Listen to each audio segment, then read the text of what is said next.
నమస్తే అండి, నేను రోజా. పవన్ కళ్యాణ్ గారు లోఫరా. ఇది ఒక మెయిన్ స్ట్రీమ్ ఛానల్లో మాట్లాడుతున్నటువంటి మాటలు, వేసినటువంటి ట్వీట్లు.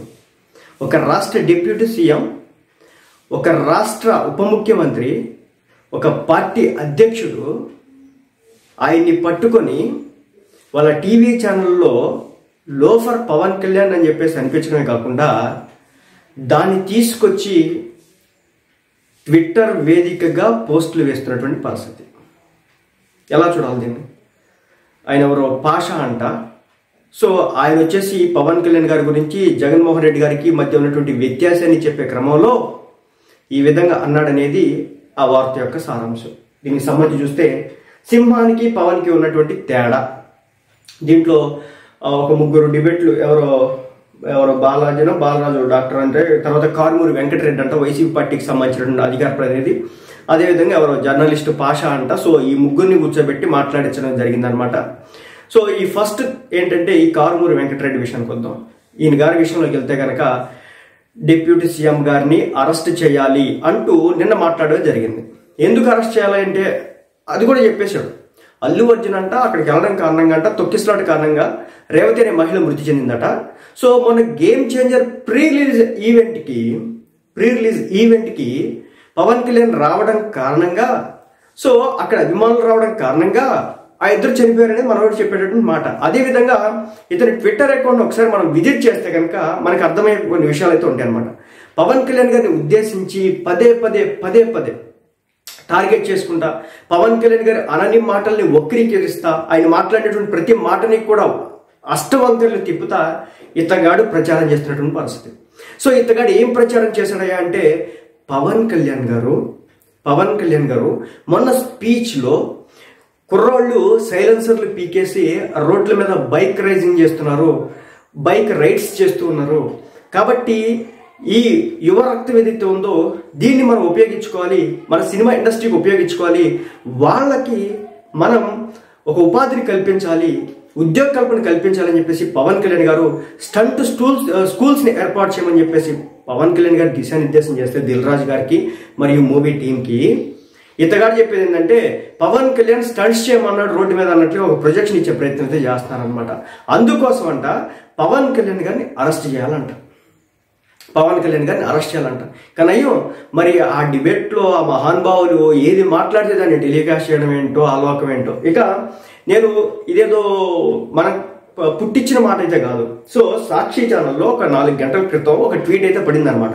సో దాంట్లో ఏంటంటే, analyst Pasha about difference between leader YS Jagan and loafer Pawan Kalyan. సింహానికి పవన్కి ఉన్నటువంటి తేడా ఇదే అంటూ వాళ్ళు ఒక వీడియో అయితే పెట్టడం అయితే జరిగిందనమాట. సో ముందు ఆ వీడియో గురించి కొంచెం పక్కన పెడితే ఆ title leader YS Jagan versus loafer Pawan Kalyan.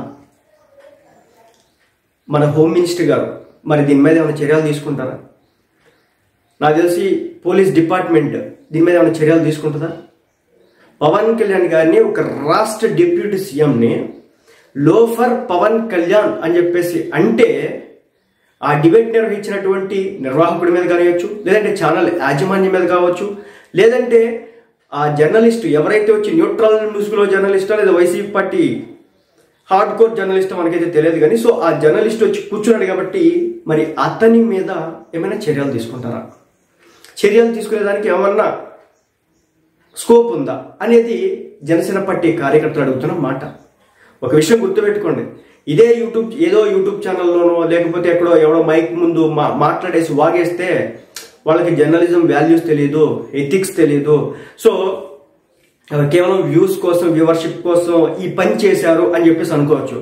కానీ ఒక మెయిన్ స్ట్రీమ్ ఛానల్ అయ్యుండి పేపర్ నడుపుతా, టీవీ ఛానల్ని నడుపుతా, వెబ్సైట్లను నడుపుతా, యూట్యూబ్ ఛానల్స్ నడుపుతున్నటువంటి ఛానల్కి కొత్తగా జర్నలిజం రూల్స్ నేర్పించాల్సినటువంటి అవసరం అయితే లేదు కదా. జర్నలిజం అంటే ఏంటి, జర్నలిజంలో ఏం చేయాలి, ఎలాంటి వార్తను పంపించాలి, ఎలాంటి వార్తను పంపించకూడదు, మినిమం జర్నలిజం ఎథిక్స్ అనేది ఉంటుంది కదా. ఏంటి లోఫర్ పవన్ కళ్యాణ్, లీడర్ జగన్ సరే, అతను ఏదో మాట్లాడేసాడు అనుకుందాం. కానీ మీరు ట్విట్టర్లో పోస్ట్ చేసినప్పుడు కూడా ఇంటెన్షన్తోనే కదా పోస్ట్ చేసింది. మీరు సోషల్ మీడియా అకౌంట్స్ దీన్ని పబ్లిష్ చేయడం కూడా కావాలని ఇంటెన్షన్తోనే కదా చేస్తుంది. మరి ఇలా ఇంటెన్షన్తో చేస్తున్నటువంటి వ్యక్తులపై, లేదంటే ఆయా ఛానల్స్పై, ఆయా యాజమాన్యాలకి ఏం చర్యలు తీసుకురా వాళ్ళ మీద? సో జనసేన పార్టీ కార్యకర్తలు అయితే ఆగ్రహావేశాలుతున్నారు. వైసీపీ పార్టీ కార్యకర్తలు, అదేవిధంగా కొంతమంది నేతలు అనవసరపు విషయాల్లో పవన్ కళ్యాణ్ గారి పేరును చొప్పించి పదే పదే రాద్ధాంతం చేయడం అయితే జరుగుతోంది. అసలు పవన్ కళ్యాణ్ గారు చెప్పిన దాన్ని కూడా వక్రీకరిస్తూ, ఆయన వారు కుక్కల డాక్టర్ అంట, చింతా ప్రతాప్ రెడ్డి మరి ఏదో ఉంది పేరు, ఇష్టం వచ్చినట్టుగా ట్విట్టర్లో పోస్టులు వేస్తూ ఉంటే ఎక్కడా కూడా పట్టించుకునేటువంటి వైనం, ఎక్కడా కూడా పట్టించుకోవట్లేదు. మరి కూటమి ప్రభుత్వం మరి వీళ్ళు అధికారంలోకి వచ్చింది దేనికోసం? ఒక పక్క టీడీపీ పార్టీ కార్యకర్తలంతా నిరాశ, నిస్పృహ, బాధ, ఆవేదన, ఎవరికి చెప్పుకోవాలో కూడా తెలియట్లేదు. మొన్నటి వరకు ఇష్టం వచ్చినట్టుగా టీడీపీ పార్టీ కార్యకర్తల మీద దూషణ పర్వాలు చేసినటువంటి, జనసేన పార్టీ కార్యకర్తల మీద దూషణ పర్వాలు చేసినటువంటి వ్యక్తులకు రెడ్ కార్పెట్ వేసి పార్టీలోకి తీసుకుంటున్నటువంటి పరిస్థితి. దీని ప్రత్యక్ష ఉదాహరణ వాసిరెడ్డి పద్మ గారు పార్టీలోకి, టీడీపీలోకి వెళ్తున్నారు అన్నట్టుగా తెలుస్తుంది కదా. మహాసేన రాజేష్ ఏం చేసినాడు? జనసేన పార్టీని ఓడిస్తా, పవన్ కళ్యాణ్ గారిని ఓడిస్తా, మా అంతా కూడా ఏకమయ్యి ఎట్టి పరిస్థితుల్లో కూడా జనసేన పార్టీ ఒక్క సీట్ కూడా గెలవకూడదు సవాళ్ళు విసిరిన వాళ్ళు ఈ రోజున రారాజుల్లో ఉన్నారు. మరోపక్క వైసీపీ నుంచి వచ్చినటువంటి జనసేనలో కావచ్చు, టీడీపీలో కావచ్చు నేతలు వస్తూ ఉన్నారు. మొన్నటి వరకు తిట్టినంత వీళ్ళే ఉన్నాయి. చంద్రబాబు నాయుడు గారిని ఇష్టం వచ్చినట్టు మాట్లాడినటువంటి వ్యక్తులంతా ఈరోజు టీడీపీలోకి వస్తారు. జనసేన పార్టీ పవన్ కళ్యాణ్ గారి మీద ఇష్టం వచ్చినట్టు మాట్లాడినటువంటి వ్యక్తులంతా జనసేనలోకి వస్తున్నారు. ఈ మీడియా ఛానల్లోనేమో ఇష్టం వచ్చినట్టు కేవలం కార్యకర్తల మనోభావాలను ఆడుకుంటున్నట్టు తెలుస్తుంది తప్ప నాయకులు కానీ, నాయకుల విషయంలో కానీ పెద్ద ఎక్కడ కూడా చర్యలు లేవు. సజ్జల రామకృష్ణారెడ్డి గారు మాట్లాడారు ఒకప్పుడు బాగానే. పేర్ని నాని గారి పరిస్థితి మనం చూస్తున్నాం.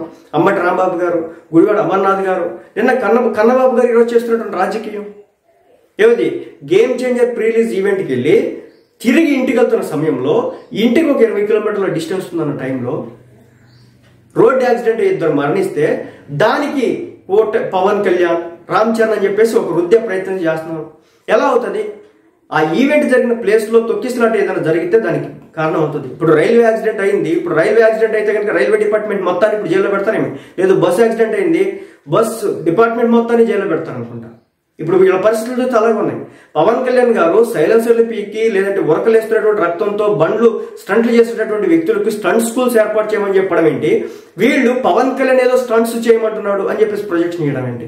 ఓ పక్క మెయిన్ స్ట్రీమ్ ఛానల్స్లో, మెయిన్ పేపర్స్లో, మెయిన్ ట్విట్టర్ అకౌంట్స్లో ఈ విధంగా లోఫర్ పవన్ కళ్యాణ్ అంటూ మాట్లాడుతూ ఉంటే, పోస్టులు పెడతా ఉంటే, దానికి సంబంధించి కూటమి ప్రభుత్వం స్పందించకపోతే దీనికంటే అవమానకరమైన పని ఇంకోటి ఉంటుంది, అవమానకరమైన విషయం ఇంకోటి ఉంటుంది. సో దీనికి సంబంధించి మరి కూటమి ఎలా రియాక్ట్ అవుతుందో చూడాలి.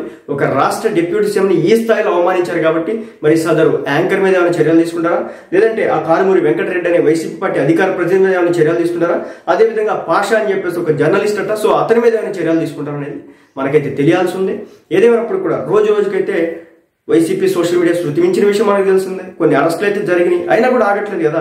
నేను కొన్ని వీడియోలు పోస్టులు పెడితే కనుక, వరుస పెట్టి మీకు వీడియోలు చేస్తే కనుక కుప్పలోని వాళ్ళ ఈ మధ్యకాలంలో రెచ్చిపోతున్నటువంటి ప్రొఫైల్స్ చర్యలు లేవు. ఏం చేయాలో కూడా అర్థం కానటువంటి పరిస్థితి.